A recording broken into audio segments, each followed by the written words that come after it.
ఈ వీడియోలో చెప్పబడిన విషయాలు జ్యోతిష శాస్త్రం ఆధారంగా సాధారణ సమాచారం మాత్రమే.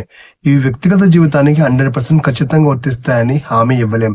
మీ నిర్ణయాలు మీ ఆలోచనలు, పరిస్థితులు మరియు వ్యక్తిగత అనుభవాలపై ఆధారపడి తీసుకోవాలి. ఈ వీడియోని కేవలం అవగాహన మరియు వినోదం కోసమే చూడండి. ఇట్లు మీ శివదాసు ఛానల్. ఇవాళ మనం చిత్ర నక్షత్రంలో పుట్టిన వారి జీవిత రహస్యాల గురించి మాట్లాడుకుందాం. చిత్ర నక్షత్రం నామాక్షరములు: పేపు, రారి, గణము, రాక్షస గణము, జంతువు, పులి.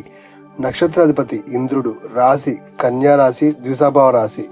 రాశి అధిపతి బుధుడు, నైసర్గిక శుభుడు, నపుంసక గ్రహం, ఆకుపచ్చ రంగువాడు, వైశ్యజాతి. కన్యా రాశిలో ఉత్తర నక్షత్రం 2, 3, 4 పాదాలు, హస్త 4 పాదాలు, చిత్ర 1, 2 పాదాలు. ఇక్కడ చిత్ర నక్షత్రం కన్యా రాశిగా చెప్పబడినప్పటికీ చిత్ర 1, 2 పాదాలు మాత్రమే కన్యా రాశికి చెందినవి. మిగిలిన 3, 4 పాదములు తులరాశికి వర్తిస్తాయి. కాబట్టి చిత్ర 1, 2 పాదముల వారికి ఫలితాలకు 3, 4 పాదాల వారి ఫలితాలకు స్వల్ప వ్యత్యాసం మనం చూడగలం. ముందుగా 1, 2 పాదముల వారి ఫలితాలు చూద్దాం. వీడియో చివరి వరకు చూస్తేనే మీకు అన్ని అర్థమవుతాయి. వీడియో సగం చూసి వెళ్ళిపోతే మీకేం అర్థం అవుతుంది. చివరి వరకు చూడండి, అన్ని అర్థం చేసుకోండి, గొప్పగా రాణించండి. ఈ జాతకుడు గొప్ప విద్యావంతుడు, కుశాగ్ర బుద్ధి, చక్కని తెలివితేటలు గలవాడే ఉంటాడు. ఎప్పటికప్పుడు ఆత్మవిమర్శ చేసుకునే స్వభావం, పౌరుష ప్రతాపాలు బాగా ఎక్కువ, అనుకున్నది ఎలాగైనా సాధించుకునే నేర్పు, ఓర్పు కలిగి ఉంటారు. వీరికి దైవభక్తి బాగా ఎక్కువ, పాపభీతి తక్కువ. తన వరకు ఇతరుల కష్ట నష్టాల గురించి ఆలోచించరు, కానీ పరోపకారం చేస్తారు. దాన గుణం ఉంటుంది. బంధువర్గం కన్నా మిత్రవర్గాన్ని ఎక్కువగా ఇష్టపడతారు. వీరికి స్వకార్యం కన్నా పరుల కార్యం ముందు శ్రద్ధ ఎక్కువ. ఎవరేం చేస్తున్నా ఎప్పటికప్పుడు గమనిస్తుంటారు. నూతన విషయాలు కనిపెడుతూ ఉంటారు. మాటకారితనం, ఇతరుల్ని ఆకర్షించే శక్తి ఉంటుంది. వీరికి బుద్ధి మాత్రమే కాదు, పనుల్లోనూ స్థిరత్వం ఉండదు.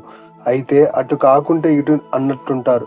ఎప్పటికప్పుడు అభిప్రాయాలు మార్చుకుంటూ ఉంటారు. ఎవరికి భయపడని తత్వం. తరచూ ప్రయాణాలు చేయడం చాలా ఇష్టం.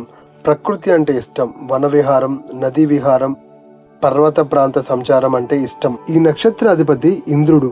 చంచల స్వభావం. వీరికి స్త్రీ వ్యామోహం అధికం. ఒకరికన్నా ఎక్కువ మంది స్త్రీలతో సంబంధం ఉంటుంది. స్త్రీలు చెప్పినట్లు నడుచుకుంటారు. వ్యసనాలు అదుపులో ఉంటాయి. తరచూ కుటుంబంలో కలతలు, కలహాలు ఏర్పడుతుంటాయి. అయినప్పటికీ వీరికి కుటుంబం, భార్య, పిల్లల పట్ల ఎనలేని ప్రేమ ఉంటుంది. వీరు ఉద్యోగంలోనూ వ్యాపారంలోనూ కూడా బాగా రాణించగలరు. చిత్ర విచిత్రమైన వస్తువులు, స్టాంపులు, పాత నాణ్యాల వంటివి సేకరించడంలో ఆసక్తి ఎక్కువ. ఇక తులరాశికి చెందిన 3, 4 పాదాల వారి జాతక ఫలితాలు ఇప్పుడు తెలుసుకుందాం. వీరు విద్య, వినయ, సంపత్తులు కలిగి ఉంటారు. రోషానికి పోవటం ఉండదు. కొంచెం భయం స్వభావం. అయితే వీరిలో ప్రత్యేక ఆకర్షణ ఉంటుంది. చమత్కారి, మాటకారి అయి ఉంటారు. ఒకరిని నొప్పించడం అస్సలు ఇష్టం ఉండదు. కళా సంబంధ రంగములందు ఆసక్తి ఎక్కువ. 2, 3 విద్యలు నేర్చుకుని ఉంటారు. స్త్రీ వ్యామోహం కూడా ఉంటుంది. ప్రేమ వివాహం తప్పిపోయే అవకాశం ఉంది. అన్ని వ్యవహారాలు వీరు గుట్టుగా సాగిస్తారు. ఎందులోనూ కుదురుగా ఉండలేరు. ఇతరుల పనులందు ఆసక్తి తక్కువ. తన పని తాను చేసుకుపోతుంటారు. ప్రయాణాలంటే ఇష్టం ఉండదు. ఎవరిని కష్టపెట్టే తత్వం కాదు. వీరికి అనేక రంగాలకు చెందిన వారితోనూ పరిచయ స్నేహాలు ఉంటాయి. ఉద్యోగం కన్నా వీరికి కళా సంబంధమైన వ్యాపారాల్లో ఆసక్తి ఎక్కువ. కుటుంబం పట్ల అనురాగం, ప్రేమ ఉంటాయి.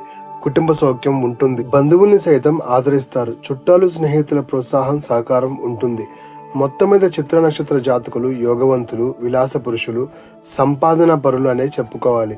వీరికి వివాహం ఆలస్యంగా జరిగే అవకాశం ఉంది. ఈ జాతకులు కళాకాంతులు కలిగి ప్రజలను వశపరుచుకుంటారు. స్నేహములు జాస్తి. సాధారణ విద్యావంతులే అయినా మేధావులు వలె కనిపిస్తారు. 1 నుంచి 10 మధ్య వయసులో తరచూ అనారోగ్యములకు గురియగుచుందురు. 10, 20 విద్యాభ్యాసం, వృత్తి, శిక్షణలు. 21, 30 వివాహం, ఉద్యోగ ప్రవేశం, స్వంత సంపాదనము. 31, 40 సామాన్య ఫలితాలు. 41, 56 సంవత్సరాలలో అన్ని విషయాలలోనూ అభివృద్ధి సాధించగలరు. 56 సంవత్సరాల తర్వాత జీవితంలో ముఖ్యమైన మార్పులు చోటు చేసుకుంటాయి. వీరికి 72 లేదా 70 సంవత్సరాల యందు మారక భయం ఉంటుంది. చిత్ర శాంతి నక్షత్రము. ఇందు 1, 2, 3 పాదముల యందు శిశు జననమైన మగ తండ్రికి, ఆడ అయితే తల్లికి దోషం, ఖండం. 4వ పాదం సామాన్య దోషం. కాబట్టి తప్పనిసరిగా శాంతులు జరిపించుకోవాలి. ఈ నక్షత్రం ఇంట అమ్మాయి రజస్వలకు మంచిది. అమ్మాయి పెద్ద మనిషి అయితే ఎటువంటి ఇబ్బంది లేదు, ఏ దోషము లేదు. మృతికి మట్టికి 3 మాసాలు గృహాన్ని విడిచిపెట్టాలి. ఎవరైనా పెద్దవారు చనిపోతే 3 మాసాల వరకు ఆ గృహాన్ని విడిచిపెట్టడం చాలా మంచిది, శ్రేయస్కరం. వీరు సుబ్రహ్మణ్యేశ్వర స్వామిని పూజించడం శుభం. అందుకనే పైన పోస్టర్స్ అన్ని సుబ్రహ్మణ్యేశ్వర స్వామియే ఇచ్చా. ఓం నమో సుబ్రహ్మణ్యేశ్వర స్వామియే నమో నమః. ఉంగరంలో ధరించవలసిన జాతి పగడం. వీరికి అదృష్ట సంఖ్య 9. ఈ 2026 వీళ్ళకి ఎలా ఉంటుందంటే ఉద్యోగం, పని, కొత్త అవకాశాలు వస్తాయి. ఆగిపోయిన పనులు ముందుకు కదులుతాయి.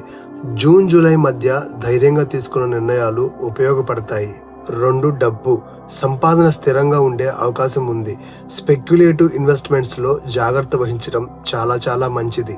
3 కుటుంబ బాధ్యతలు పెరుగుతాయి. పిల్లల వల్ల ఆనందం లేదా గర్వం కలిగే సందర్భాలు రావచ్చు.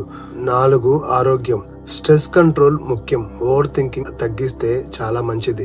శుభంగా అనిపించే నెలలు జనరల్ ఇండికేషన్ లో చెప్పాలంటే జనవరి, ఏప్రిల్, జూన్, ఆగస్ట్, అక్టోబర్ బాగుంటాయని, మిగతా నెలలు సామాన్యంగా జరిగిపోతాయని చెప్పవచ్చు. ఒక్క మాటలో చెప్పాలంటే చిత్ర నక్షత్రం వారికి 2026 కష్టానికి తగ్గ ప్రతిఫలం లభించే సంవత్సరం. ఓం నమో సుబ్రహ్మణ్యేశ్వర స్వామియే నమో నమః. మీరు ఈ వీడియో వినటము చూడటము కాదు, ఇంకా ఏమైనా తెలుసుకోవాలి అని అంటే నన్ను ఏదైనా అడగొచ్చు. కామెంట్లో ప్రతి ఒక్క మెసేజ్కి రిప్లై ఇస్తా, సరేనా? ప్రతి ఒక్క మెసేజ్కి మీ డేట్ ఆఫ్ బర్త్ చెప్తే చాలు, మొత్తం అన్ని విధాలుగా మీకు చాలా చాలా చాలా టైం తీసుకొని మరీ మెసేజ్ ఇస్తా. ఇంకా ఏమైనా డౌట్స్ ఉన్నా కూడా అడగొచ్చు. సో గాయస్, ఈ వీడియో నచ్చితే లైక్ చేయండి, సబ్స్క్రైబ్ చేయండి, కామెంట్ చేయండి. ఓం నమో సుబ్రహ్మణ్యేశ్వర స్వామియే నమో నమః అని. అలాగే ఛానల్లో ప్రతి ఒక్క వీడియో ఆస్ట్రాలజీ సంబంధించి ఉంది. ఏదైనా సరే మీరు చెక్ చేయవచ్చు. మీకు ఏదైనా వీడియో కావాలి, ఏదైనా వీడియో పెట్టాలి అంటే నాకు కామెంట్లో చెప్పండి, సజెస్ట్ చేయండి. నేను ఆ వీడియో గ్యారంటీగా చేస్తా. ఓం నమ శివాయ, శివాయ నమ ఓం. ఇది మనందరి ఛానల్. సబ్స్క్రైబ్ ప్లీజ్, మీకు నచ్చితేనే.